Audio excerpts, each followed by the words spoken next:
सावली देते, पक्ष्यांचा आनंद देते, अनेक प्रकारच्या वनस्पत्या देते, अनेक प्रकारचे फलं देते, अनेक प्रकारचं धान्य देते, अनेक प्रकारच्या भाज्या देते। उत्कृष्ट प्रकारची मिरचीला तिखटपणाची चव देणारी माझी माता आहे। गुळाला गोडी देणारी, ऊसाला गोडी देणारी ही माझी माता आहे। फुलाला रंग आणि सुगंध देणारी माझी माता आहे। प्रत्येक भिन्न भिन्न फळभाज्यांना वेगळ्या वेगळ्यांची चव देणारी ही माझी माता आहे। या मातीच्या कणाकणामध्ये माझ्या परमात्म्यांचं कणकण में भगवान जो असं म्हटलेलं आहे। याच मातीच्या पवित्र मातीच्या पुतळ्याला आम्ही लक्ष्मी करून मानतो आणि तिची संपूर्ण भारतभर लक्ष्मी मातीची पूजा करतो। ही भारत माझा प्रत्यक्षात लक्ष्मी आहे। याच मातीच्या एका मातीचा गोळा करतो आणि त्याचा गणपती करतो, कारण ते संपूर्ण विघ्नहर्ता आहे, बुद्धिदाता आहे। याच मातीच्या स्पर्शाने माणसाची बुद्धी वाढीला लागते, याच मातीच्या स्पर्शाने माणसाची बुद्धी चालते। ही माता याच मातीच्या एका पवित्र अशा असणाऱ्या एका पुतळ्यांचा आम्ही आणि हे करतो। अनेक देवदेवतांना जन्म देणारी हिच्यापासूनच गाडगा आहे, हिच्यापासून मडका आहे। ज्या मडक्यापासून आम्हाला एक पहिल्या मडक्यामध्ये आम्हाला स्नान घातलेलं आहे, दुसऱ्या मडक्यामध्ये आमच्या वारकरी साधू संतांनी काला केलेला आहे। तो काला आमच्या परमात्मा कृष्ण परमात्म्याने द्वापार युगामध्ये, कारण सिंके लांबविले दुरी अनाधी कालामध्ये मातीचा वापर करून त्या मातीच्या वापरामध्ये गाई म्हशीच्या दुधाला तापवत असताना काही ऊर्जा देणारी ही काळी माता आहे, भूमाता आहे। यातूनच सुंदर असं दुधाला ऊर्जा मिळायची। त्याच्यातून तुपाचा जन्म होण्यासाठी दही सुद्धा हिच्यामध्ये शांती, हिच्यामध्ये क्रांती आणि हिच्यामध्ये सर्व सुखाची विश्रांती आहे। अशी विश्रांती देणारी ही कृषी माता आहे। म्हणून भारत माझा कृषी प्रधान देश आहे। मी सर्व शेतकऱ्यांना आवाहन करू इच्छितो की मायबाप हो, आपल्या शेतामध्ये एक सुंदर अशी बैलजोडी असणं महत्वाची आहे, आपल्या खुट्यावरती गाय असणं महत्वाची आहे आणि काळी मातेला पायातील वाहन काढून प्रत्येक शेतकऱ्याने नमन केलं पाहिजे।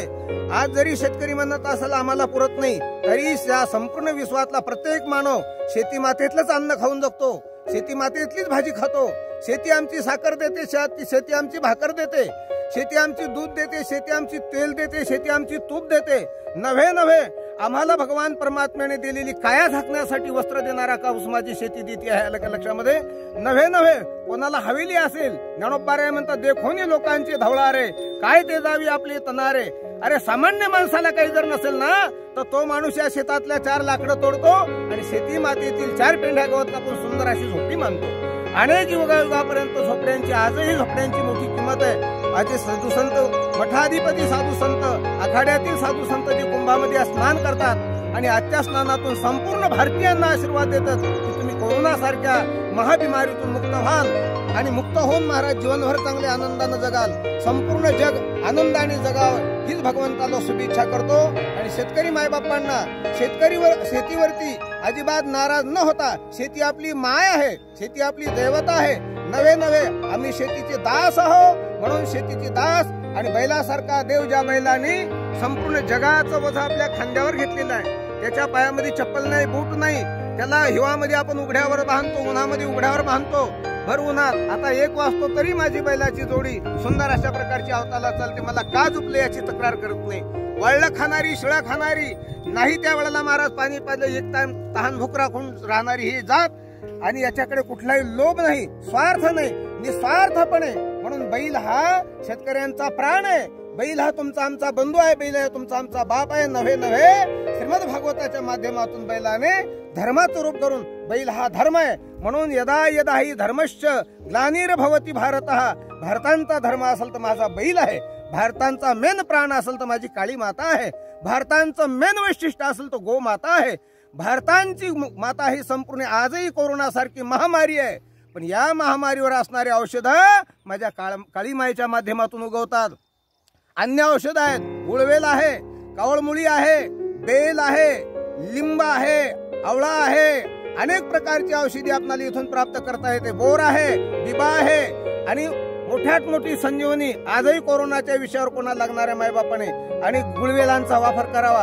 आपल्या शेतामध्ये बिलायची नावाचा वृक्ष उगवतो, त्याचा जर काढा घेतला तर यदा कदाचित कुठल्याही बिमारीला शरण जायचं काम नाही। उचकी सारखा महावृक्ष जी फुलं देवांना पूजनीय, संतांना पूजनीय अशी ती वनस्पती आहे आणि याच्यावर संपूर्ण जगाची आणि 2 टाइमची उदरपुटी होते। इथेच विश्रांती घेतो, हिच्यावरच चालतो, हिच्यावरच बोलतो। शेवटी ही माता ओटी पसरते आणि माझे बालक माझ्या ओटीत द्या म्हणून याच्यामध्ये 3 हाताचा खरडा खतून आपण याच्यामध्ये सामावल्या जातो। अशी सर्वांगाने संपूर्ण विश्वाची असणारी माता ही माझी भारत माता आहे, ही माझी भूमाता आहे आणि या मातेला वरदान म्हणून तिची भगिनी गोमाता आहे आणि त्याच गोमातेची भगिनी म्हणून आम्हाला जन्म देणारी स्त्री माता आहे। स्त्री दैवत ही फार मोठा आहे। स्त्रीच्या माध्यमातून राजे जन्माला आले, स्त्रीच्या माध्यमातून देव जन्माला आले, स्त्रीच्या वंशातून महाराज मोठमोठे संत जन्माला आले। नवे नवे संपूर्ण जगाची जगत जननी असणारी स्त्री आहे। तेव्हा या जगात स्त्रीचा महामान झाला पाहिजे, जमिनीची पूजा झाली पाहिजे, गायीची रक्षा झाली पाहिजे आणि संपूर्ण वनस्पती धनाची वृक्षांची रोपं लावून वृक्षांची चांगल्या प्रकारची जोपासना केली पाहिजे। जय हिंद, जय भारत, जय गोमाता, जय भूमाता, जय माता आणि संपूर्ण जगात वाहणाऱ्या जय गंगा माता, भारत माता की जय।